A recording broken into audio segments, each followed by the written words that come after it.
On pourrait dire que le Rwanda a satisfait au désir de nombreux activistes jeunes africains qui donc appellent à des actions concrètes de la part des gouvernants africains.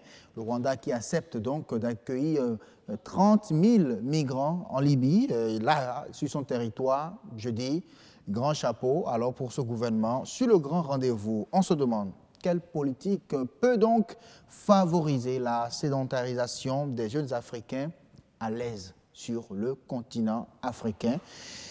On va répondre à la question avec Roland Koué-Mouton, spécialiste en gouvernance et évaluation des politiques publiques. Bonsoir. Bonsoir, Monsieur Arsiom Gaba. Merci beaucoup de répondre une fois encore à notre appel sur ce plateau. C'est un plaisir. Voilà. Alors, d'aucuns désignent la pauvreté, la recherche du bien-être comme motivation de ces migrants qui se retrouvent, qui sont vendus comme des esclaves en Libye. Ils désignent la pauvreté, la recherche du bien-être comme motivation de ces migrants africains vers l'Europe. Est-ce que vous êtes du même avis que ceux-là? Bon, quand ils motivent ce comportement par ces allégations ou bien par ces justificatifs, on peut les comprendre, mais c'est bien ouvert, un questionnement ouvert. Que nous refusions la pauvreté ou bien que l'on soit à la quête d'un bien-être, c'est tout aussi légitime. Et l'homme, par nature, cherche perpétuellement son bien-être. Mais l'état de bien-être, c'est une notion assez, au plan sémantique, très vague. La volonté d'aller vers, on ne peut pas s'y opposer. Mais c'est quand soi-même on prend ce chemin périlleux, on peut se dire, mais si la finalité est d'aller là-bas, alors qu'on a les ressources, parce que pour la plupart, il y en a qui mettent à contribution plus de 10 000 euros. Chez nous, 10 000 euros, ça fait déjà plus de 6 millions. Mais 6 millions, vous décidez de mettre un tel niveau de ressources en jeu avec les risques que vous prenez, parce que n'ayant pas les titres de voyage, s'étant engagé dans un circuit frauduleux, clandestin, je crois plutôt que la pauvreté ne saurait expliquer ça à elle seule, encore moins la légitime motivation d'aller vers un état de bien-être. C'est beaucoup plus une question d'éducation. C'est une éducation, vous pensez? C'est une question d'éducation. Et pourquoi c'est une question d'éducation selon vous? Ils ont envie d'aller, ils n'ont pas pu avoir le visa, le titre de voyage et tout le reste. Bon, ils se disent il faut passer peut-être par d'autres chemins, par les mailles pour y arriver. Pour eux, y arriver, c'est l'objectif principal. Bon, vous n'allez quand même pas décider d'être un immigrant clandestin et être bien accueilli dans le pays hôte. Vous serez maltraité. Et si vous voyez les niveaux de maltraitance qui nous parviennent, et ce n'est que ce que nous voyons, il y en a peut-être des pires formes de traitement encore qu'on n'arrive pas encore à voir parce que n'étant pas couverts par les médias, ou couverts, mais on ne nous les montre pas. Je ne peux pas, parce que chez moi, on n'a pas mis un environnement incitatif et mobiliser. Mais j'ai réussi à mobiliser tant de ressources et je les engage dans une voie de clandestinité. Il y a un problème d'éducation, mais je ne les culpabilise pas parce qu'ils ne sont pas tombés du ciel, ces individus, ces personnes, hommes ou femmes, ces volontaires à la mort. Ils ne sont pas des extraterrestres. Ça veut dire que la société n'a pas réussi à donner un environnement social. On ne les a pas socialisés au point qu'ils soient des désespérés. Je crois que la notion qu'il faut mettre en exergue ici, oui, c'est la qualité de l'éducation qui a conduit des gens à désespérer de leur environnement. Mais autant ce désespoir est si grand qu'il faut en évaluer les causes. Et les causes, ça provient de nos milieux familiaux, oui, ça provient de nos milieux scolaires, ça provient des dirigeants à qui nous avons confié nos sociétés. Vous prenez par exemple, pour montrer, vous, oui, prenez la région de Kaye qui est célèbre pour ce qui est de sa capacité à faire exporter ses enfants vers les milieux qu'il qualifie Eldorado. Kaye, c'est au Mali, un peu proche de la frontière Sénégal et Mauritanie. C'est une population environ de 2 millions, sur les 17 millions que compte le Mali. Donc, Kaye seul, en tant que ville, a à peu près 10% 10%, à peu près 10% de la population malienne. Mais avant, cette région était très célèbre parce qu'on l'appelle cité de rail. Cité de rail. Les trains allant de Bamako à Dakar transitaient par là. Les Mauritaniens venaient par là, les Sénégalais aussi. Donc c'était un centre commercial animé. Les rails sont supprimés. Le train ne siffle plus. Mieux, il souffre d'une tendance de désertification parce que c'est une zone menacée. Donc, du coup, l'agriculture ne prospère pas. Le train ne sifflant plus, une population désarçonnée, désabusée. Mais il doit y avoir des réponses. Venant des pouvoirs publics, donc des formes de politique publique qui s'adaptent aux réalités. Nous n'avons pas pu faire prospérer le train. Donc, vous voyez, même chez nous aussi, après le départ du colon, nous n'avons pas pu augmenter d'1 mètre linéaire nos rails. Au contraire, on les a supprimés. Et vous voyez le nombre de stations d'arrêt. Et quand le train s'arrêtait, vous voyez l'animation économique qui s'entourait. Oui. Quand on a supprimé tout ça là, il faut en contrepartie développer des systèmes de récupération pour que, effectivement, on puisse fisser dans les milieux pour d'abord faire reculer les zones rurales, mais mieux fisser par les pôles économiques, développer des pôles économiques des citoyens pour qu'ils n'aient pas. Parce qu'ils recherchent effectivement un bien-être. Un bien-être. Peut-être qu'ils trouvent la mauvaise solution. Oui. C'est sur le choix et la solution trouvée qu'on peut analyser. Mais la légitimité y est. Ils veulent un bien-être. Et puis l'homme, par nature, est un animal insatiable. Monsieur Roland Pemouton, quelle politique faut-il en Afrique, en réalité, pour favoriser la sédentarisation des jeunes, des Africains? Il suffit de regarder vers où les jeunes vont et qu'est-ce que les pouvoirs politiques dans ces pays ont fait pour créer cette dynamique économique qui les fisse. Il y a moins le sens inverse. Quand on va en Europe, on n'a pas vu trop d'Européens venir en masse avec ces quantités. On parle de milliers de personnes qui recherchent, en vain, à y parvenir. Et s'ils parviennent, ils sont des miraculés, on les appelle. C'est d'abord de voir le modèle politico-institutionnel que nous vivons. La cause, elle est profonde. Hein? C'est comme vous embellissez la peau. Quand l'ossature est malade, l'ossature étant ici le squelette, quand c'est malade, c'est en vain vous allez embellir la peau. Oui. Donc, pourquoi par exemple, depuis 1960 que nous avons la plupart accédé à l'indépendance, on n'a pas cessé d'injecter des ressources dans nos États. Mais 57 ans après, je prends le cas du Bénin. Nous n'avons pas garanti l'eau dans les robinets à une population aussi modeste, 10 millions à peine, à une population, pour une étendue territoriale moins de 115 000 km². Ce n'est pas quand même trop grand. C'est pas quand même... Mais pourtant, en 57 ans, nous n'avons on n'a pas pu.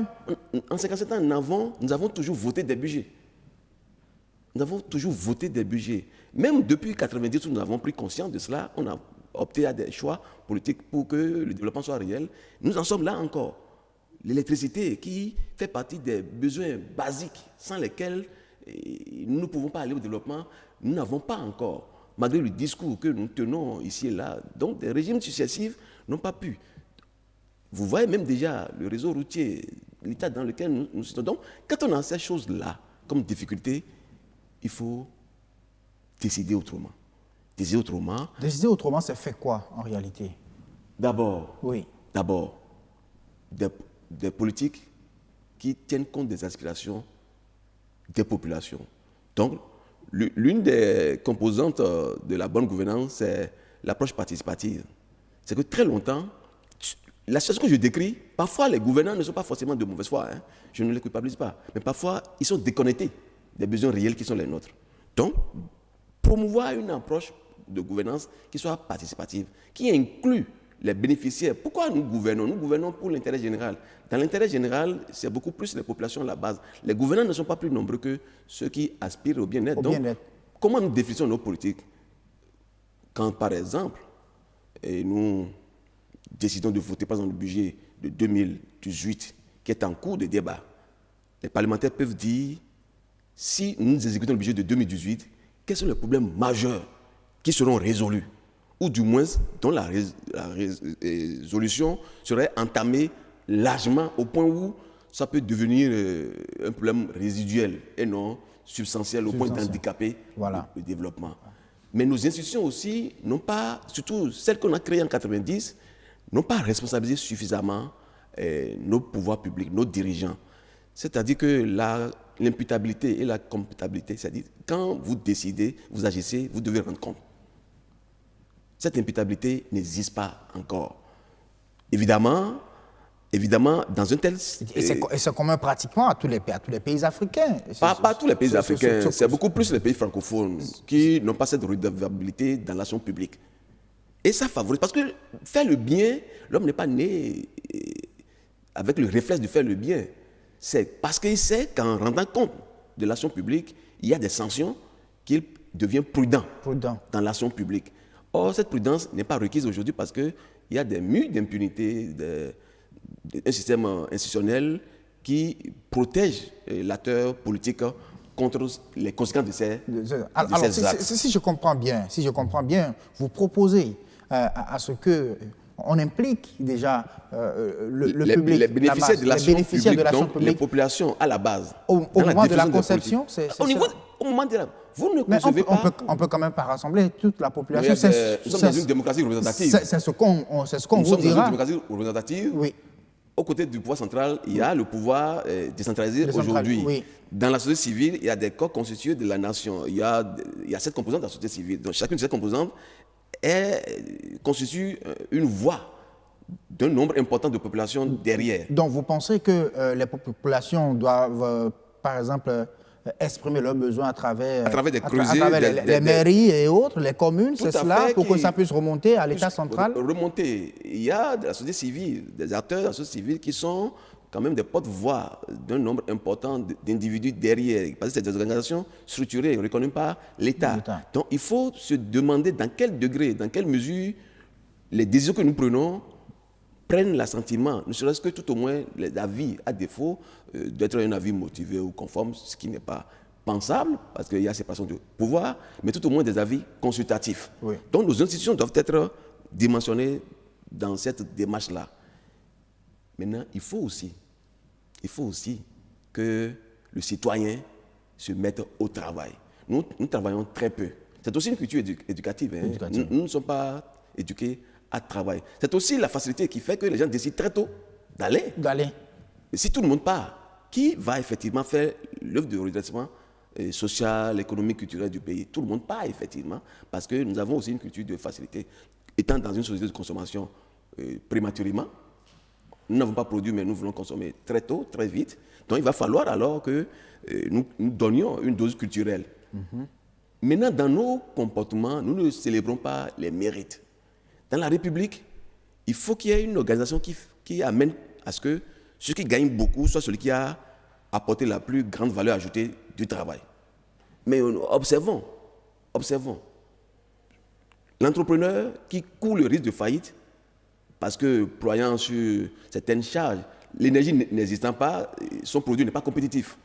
Il est contraint à un marché local, donc, alors qu'il doit grandir. Mais voyez ceux qui sont les plus à l'aise, ce n'est pas les plus productifs.